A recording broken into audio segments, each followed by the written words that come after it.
Hello friends, welcome to home food Tamil. Friends, இன்றைக்கி ரொம்ப டேஸ்டியாக குயிக்காக ஒரு 5 நிமிஷம் செய்யக்கூடிய நல்ல ஹெல்த்தியான டேஸ்டியான ஸ்நாக்ஸ் ரெசிபி தாங்க செஞ்சு காமிக்க போகிறேன். ஃப்ரெண்ட்ஸ், வீடியோ ஸ்கிப் பண்ணாமல் பாருங்கள். அப்போ தான் நான் என்னென்ன பொருள்லாம் செய்யுதுன்னு தெரியும். ஃப்ரெண்ட்ஸ், இது வரைக்கும் நம்ம சேனலை தொடர்ந்து சப்ஸ்கிரைப் பண்ண எல்லா ஃப்ரெண்ட்ஸ்க்கும் ரொம்ப தேங்க்ஸ்ங்க. நம்ம சேனலை புதுசாக பார்க்குறவங்க சப்ஸ்கிரைப் பண்ணிக்கோங்க. இந்த ஸ்நாக்ஸ் இதே மெத்தடில் செஞ்சு கொடுத்தீங்கன்னா கண்டிப்பாக சின்ன குழந்தைங்கலேருந்து பெரியவங்க வரைக்கும் எல்லாருமே என்ஜாய் பண்ணி சாப்பிடுவாங்க. அந்தளவுக்கு நல்லா சூப்பராக இருக்குங்க. இந்த ஸ்நாக்ஸ் ரெசிபி பண்ணுறதுக்கு அதிகமான பொருட்கள் எதுவுமே தேவைப்படாதுங்க. வீட்டில் இருக்கக்கூடிய ஒரு சில பொருட்களை வச்சு நல்லா டேஸ்டியான ஸ்நாக்ஸ் ரெசிபி எப்படி பண்ணுறது வாங்க ஃப்ரெண்ட்ஸ் பார்க்கலாம். இப்போ ஒரு பவுலில் ஒரு கப் அளவுக்கு லேசான வெள்ளை அவல் வந்து சேர்த்துக்கிறேங்க. வீட்டில் சிகப்பு அவல் இருந்தால் நீங்கள் அதில் கூட இந்த ஸ்நாக்ஸ் வந்து செஞ்சுக்கலாங்க. இது வந்து லேசான வெள்ளை அவல்.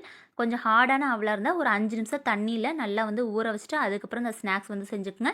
லேசான அவலாக இருந்தால் ஒரு தடவை இந்தமாதிரி தண்ணி ஊற்றி நல்லா கழுவிட்டு தண்ணி எதுவுமே இல்லாமல் நல்லா வடிச்சிடுங்க. இந்த லேசான அவலை தண்ணியில் ஒரு 5 நிமிஷம் ஊற வச்சோம்னா அந்த அவல் எல்லாமே நல்லா கரைஞ்சி போயிடும். ஏன்னா அந்த அவல் வந்து நல்லா சாஃப்டாக இருக்கும். இந்த லேசான அவலில் ஒரே ஒரு தடவை தண்ணி ஊற்றி நல்லா கழுவி எடுத்துக்கலாங்க, அந்த அழுக்கு வந்து போகிறதுக்காக. அப்புறம் அந்த அவலில் பார்த்திங்கன்னா குருணையாக அந்த நெல் இதுமாரிலாம் இருக்கும். அதனால் ஒரு தடவை நல்லா கழுவிட்டு தண்ணி இதுமாரி நல்லா வடிச்சிட்டு இந்த ஈரப்பத்திலே பார்த்திங்கன்னா இந்த அவல் நல்லா சாஃப்டாக ஊறியிருக்கும். எந்த அளவுக்கு நல்லா உதிரியாக இருக்குன்னு பாருங்கள். ஹார்டான அவலாக இருந்தால் அதேமாதிரி 5 நிமிஷம் நல்லா ஊற வச்சுட்டு தண்ணி எதுவுமே இல்லாமல் நல்லா ஒட்டை வடித்து எடுத்து வச்சுருங்க. இப்போ ஒரு பேனில் பார்த்திங்கன்னா 1 கப் அவல்னா அரை கப் அளவுக்கு அச்சு வெல்லம், குண்டு வெல்லம், நாட்டு சர்க்கரை எதுவாக இருந்தாலும் அரை கப் அளவுக்கு இனிப்புக்காக வந்து சேர்த்துக்குங்க. இனிப்பு வந்து கரெக்டாக இருக்குங்க. இந்தமாரி அச்சு வெல்லம் வந்தால் நல்லா சின்ன பீஸாக உடச்சிட்டு ஒரு 2 ஸ்பூன் அளவுக்கு மட்டும் தண்ணி சேர்த்தா போதுங்க. இது வந்து அந்த வெல்லம் கரையிறதுக்காக தான் நம்ம வந்து தண்ணி வந்து சேர்க்கணும். அதனால் ஒரு 2 ஸ்பூன் அளவுக்கு மட்டும் சேர்த்துக்கலாங்க. அதிகமான அளவில் தண்ணி சேர்த்தோம்னா அந்த ஸ்நாக்ஸ் வந்து ரொம்ப வந்து கொலன்னு மாறிடும். அந்தளவுக்கு வந்து டேஸ்டியாக இருக்காது.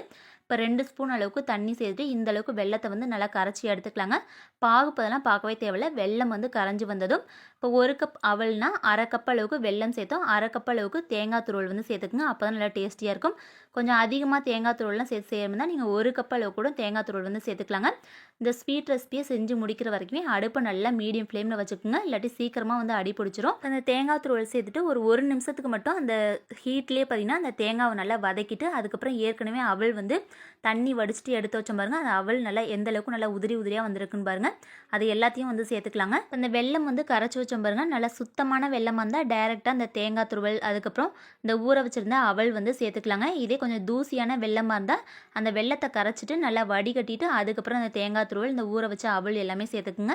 இப்போ நல்லா வாசனைக்காக ஒரு அரை ஸ்பூன் அளவுக்கு ஏலக்காய் தூள் சேர்த்துக்கலாங்க. அதுக்கப்புறம் 1 ஸ்பூன் அளவுக்கு நெய் வந்து சேர்த்துட்டு ஒரு 6லேருந்து 7 முந்திரி பருப்பை நல்லா சின்ன பீஸாக உடச்சிட்டு நல்லா வறுத்து சேர்த்துருக்கேங்க. இப்போ அடுப்பை நல்லா மீடியம் ஃப்ளேமில் வச்சுட்டு அந்த அவல் வந்து நல்லா சூடாகிற அளவுக்கு நல்லா மிக்ஸ் பண்ணி எடுத்துக்கலாங்க. ஏற்கனவே நல்லா சாஃப்டாக சாப்பிடக்கூடிய அளவுக்கு நல்லா ஊறி இருக்கும். நல்லா சூடு ஏறினாலே போதுங்க. அடுப்பு மீடியம் ஃப்ளேமில் வச்சுட்டு இந்த அளவுக்கு நல்லா ஒரு 2 நிமிஷத்துக்கு நல்லா வந்து இதுமாரி மிக்ஸ் பண்ணி எடுத்தோம்னா நல்லா டேஸ்டியான ஹெல்த்தியான இனிப்பு அவல் வந்து ரெடி ஆயிருங்க.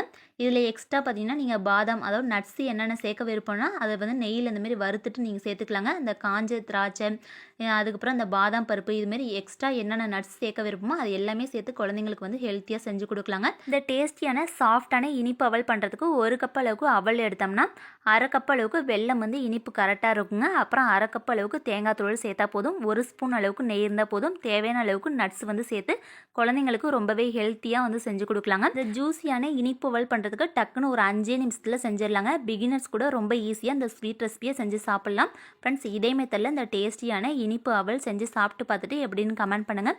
இந்த வீடியோ கண்டிப்பாக உங்கள் எல்லாருக்கும் ரொம்ப யூஸ்ஃபுல்லாக இருக்கும்னு நினைக்கிறேன். வீடியோ பிடிச்சிருந்தா நம்ம சேனலில் புதுசாக பார்க்குறவங்க சப்ஸ்கிரைப் பண்ணிக்கோங்க. உங்கள் ஃப்ரெண்ட்ஸ் எல்லாருக்கும் நிறைய பேர் ஷேர் பண்ணுங்கள். அவங்க எல்லாருக்குமே ரொம்ப யூஸ்ஃபுல்லாக இருக்கும். Okay friends, thank you so much.